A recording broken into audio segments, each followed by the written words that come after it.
But the real understanding of how we're actually manipulated fundamentally is not whether Trump or Biden wins the next election.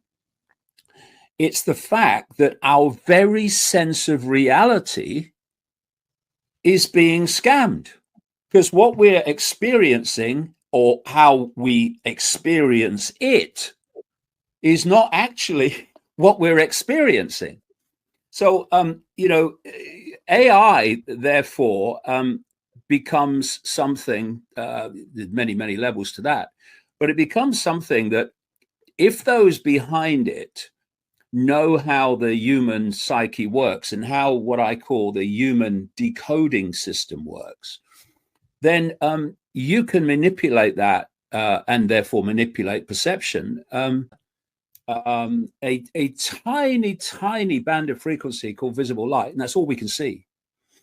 And it's ridiculous. I mean, according to mainstream science, the electromagnetic spectrum, which is basically our experienced reality, is 0.005% of what exists in the universe in terms of energy in all its forms, and visible light is a fraction of that. So I think, the starting point for anyone who's kind of researching this, going on from the point you've introduced, is that there's probably more to know than we think we know. And the question is, what is that? And if you keep asking that question over and over again, and you get to a point, you think, yeah, I know a bit more now. Yeah, I think I've got this bit. But you then say, but what's that part of? And what's that part of? And a great, massive spectrum of what's going on starts to open up and gets bigger and bigger and bigger.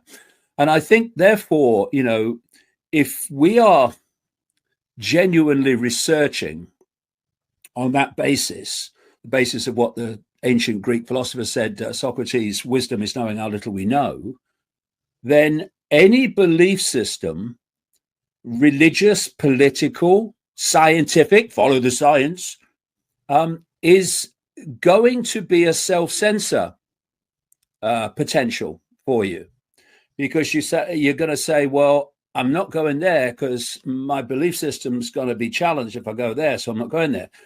You clearly don't do that, but lots and lots of people do. And I think it's really, really important. I mean, you can have like a perception of how things are at any point. Yeah, okay, fine. But if they're immovable, then you're not going to go on. You're not going to go on. And I think it's vital for any researcher who's just interested in the truth and the reality of what's happening, that they don't have the potential self-censorship of an immovable belief system. And it's interesting because we've had this quite controversial now, going to be. We've had this whole phenomenon recently of whether Jesus is king or Jesus is Lord is anti. Well, my question is, what isn't? But it was like, okay, but if it's immovable, then you're going this far and you're going to stop. It's like talking to a mainstream scientist, or a biologist who can only see the parts and can't see the whole. They can't see the big picture because they're so focused on the bits, the parts, and they're so focused on, this world is all there is, and then you die. That's their religion, because science, what we call mainstream science, is a religion. And I see religions all over the place. There's political religions. I'm a Republican, it's immovable. I'm a Democrat, it's immovable. I'm a Labour Party supporter, a Conservative Party supporter, it's immovable. My father voted Labour and my grandfather voted Labour, so I've always voted Labour. Well, maybe times change, maybe situations change. Maybe we should realize that whether you vote Labour or Conservative or Republican or Democrat, you're voting for the same one-party state. Maybe we could get that far forward in appreciating how we're being scammed. So I think it's absolutely vital. And I'm not knocking people having religious belief systems. None of my business. They must believe what they want to believe. Absolutely nothing to do with me. Feel free. You'll get any pushback from me. But what I'm saying is, if we do go down that road and it's immovable here and no further, then there's a hell of a lot of things that are happening that you're not going to see. Yeah, David, absolutely. And sorry, go ahead. You mentioned something that's like one of my favorite points to like dig into, that a lot of people kind of don't even want to entertain this aspect. And it's about us not being able to see even a fraction of 1% of visible light. And that one concept, where so many people now put so much stock and investment into like video proof, or like this thing looks this way, therefore it must be this way. And it also seems that with this new like influx of AI creations, people are almost like shocked at how, quote unquote, good AI looks. But to me, it's just like sort of showing the chink in the armor that no, honey, like our sensory system is so rudimentary, it's so basic, that it's going to be, sort of like put into like this archaic sort of version of the world where computers can see and sense things like multiple times per nanosecond, and we're kind of limited. Do you think that any of that gives credence to like simulation theories, or like just straight up like full illusion network? Oh, well, I absolutely, I've been saying since the turn of the millennium, just after the turn of the millennium, that this is a simulated reality. It's the equivalent of a Wi-Fi field, and it's actually driven, I say, by artificial intelligence, an artificial intelligence that is phenomenally more advanced than even what we have now with human artificial intelligence. But you're absolutely right in the point you make, because I've said many times, every single child should be told, as a matter of course, the limit to their visual perception from the earliest moment they can grasp it, because it changes everything. You're absolutely right. For instance, people say, I saw this UFO appear. It appeared out of nowhere, and then it disappeared into nowhere. And they say, oh, this entity was at the end of my bed, and it just came out of nowhere, and then it disappeared into nowhere. And of course, the five sense mind, which is basically the simulation mind, says that's not possible. That's impossible. But once you realize, actually, we're just seeing a band of frequency, it becomes perfectly explainable. It's simple as heck. Something enters visible light, it has appeared out of nowhere to the observer. It leaves visible light, it's disappeared to the observer. It's not disappeared, it's not just appeared out of nowhere, it's entered your visual frequency band and left again. And once you kind of realize that there is this tiny band of frequency that we can visually perceive, then suddenly some of the stuff I've been saying now for decade after decade after decade, which is actually this reality is being manipulated via this global network of secret societies I call the global cult, by a non-human force operating in the hidden. And people say, well, why can't we see it then? Well, my reply is because you can hardly see anything, mate. That's why. And this is one of the things, that, I've been pushing for quite a time now, in terms of the alternative media, what I call the mainstream alternative media. It's okay just focusing on politics and the here and now and the World Economic Forum. I do that. Yeah, of course, it's got to be done. But the real understanding of how we're actually manipulated, fundamentally, is not whether Trump or Biden wins the next election. It's the fact that our very sense of reality is being scammed. Because what we're experiencing, or how we experience it, is not actually what we're experiencing. So, AI, therefore, becomes something, there's many levels to that, but it becomes something that, if those behind it know how the human psyche works and how what I call the human decoding system works, then you can manipulate that and therefore manipulate perception. You know, you can do it with one hand while you're having a cup of tea with the other. It's so simple. Because, you know, even things like, okay, so what's that? Oh, what color is that? It's red. Well, and that's black, and that's white, and that's blue. But actually, what you're seeing as those colors are just frequencies.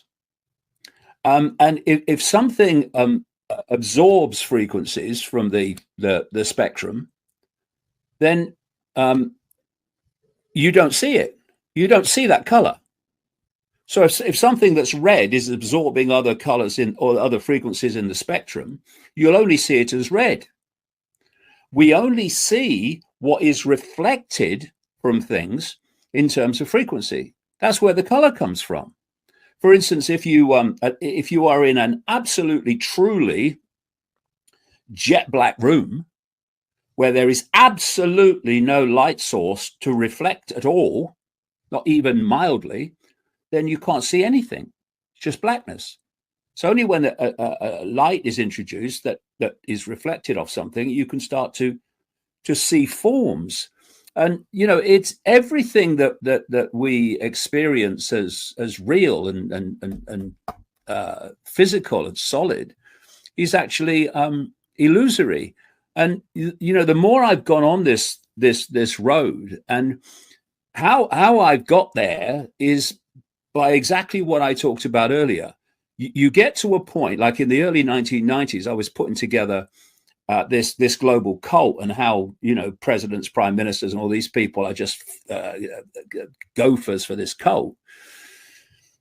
But you don't stop there. And unfortunately, a lot of the mainstream alternative media, most of it, has stopped there. Not other researchers in the alternative media, but this mainstream core of it that gets all the focus. It has stopped there, basically. But you need to go on. And if you go on, then you get to the point eventually where you start to question the entire reality that we're experiencing. So what I'm seeing, and it's very relevant to what you're talking about with AI and this technology world that we're moving so fast into, or is moving so fast into us, is that it's mimicking technologically the very reality and how we experience that reality that we call human, because it makes life much easier for people like me. Because now, I mean, you had the old shamans in you know, long ago, and if they could project or connect their consciousness into a wider field than we can see, and they could start to see what exists beyond the visible light and all that stuff, they've then got to communicate that to their people. So how are they going to do that? They can only do it through analogy and symbolism. You know, try to explain a computer to someone in the Stone Age. You have to use symbolism and analogy. And so then anthropologists come along, 5 sense centric anthropologists. Can I see it, touch it, taste it, hear it, all it exists in? And they look at these analogies and these symbols that we use, and they go, oh, these are a primitive people. These are a very primitive people. But actually, maybe some of them weren't. Maybe they were just using analogies and symbolism to try to explain things that were not explainable by words at that time. But what we have, which is a phenomenal gift, dangerous as the reality of it is technology now that is not just a symbol, but it's actually a technological mirroring of the reality that we're experiencing. So, for instance, what I'm saying is that this simulation is a field of information. It's funny, there was a guy just across the water from where I'm sitting. He's an associate physicist at Portsmouth University in England, southern England. And he was in the media a lot just before Christmas, saying that he thought this was a simulation. And, it was interesting to see the publicity that he got, because he's an associate physicist, and I've been ignored basically by the mainstream media completely. I've been pointed this out at great length over the years. And he said he felt that the simulation was information. And I thought, well, it's exactly what I've been saying all these years. So it's an information field, and a great analogy, a very close analogy, is Wi-Fi. So you have a Wi-Fi field, and it's just information. The entirety of the internet is in that Wi-Fi field. And if you've got a computer to tap into it, then you can get into that Wi-Fi field, into that internet, and you can put it on the screen in a completely different form to how it is in the Wi-Fi field of radiation. And you can do it anywhere in the world where you can get access to it.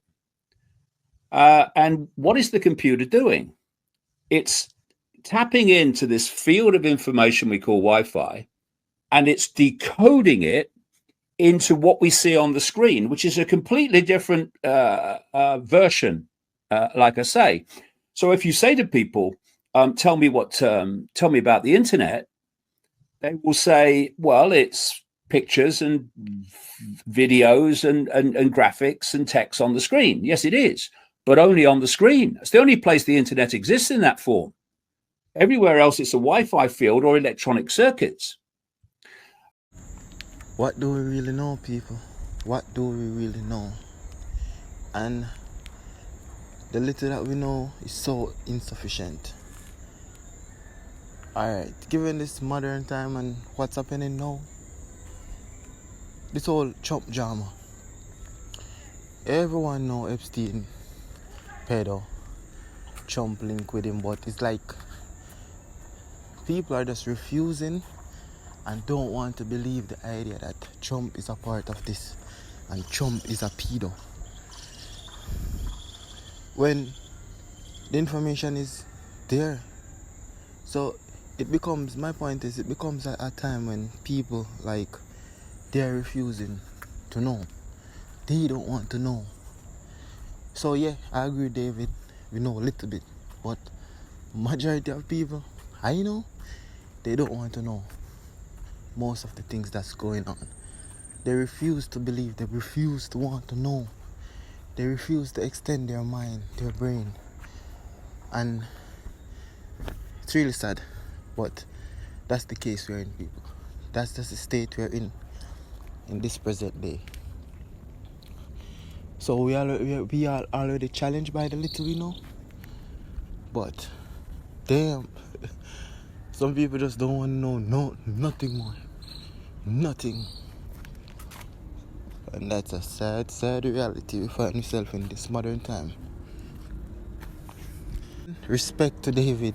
Respect for trying to make us know more than we know and expand on the little that we know. The other thing about knowing is most of what we so-called quote-unquote know, it's been given to us. Most of the knowledge, it's been given to us, people. That's the other crazy part. It's been given to us as our reality, as our truth. Most of it have nothing to do with us. It just was presented to us for us to accept and swallow. Hook, line, and sinker. And that's our state, people. So, big up the podcast, Caesar Reality, big up Healings, respect, and David Icke. Live forever, people. I'll ensure that. Love.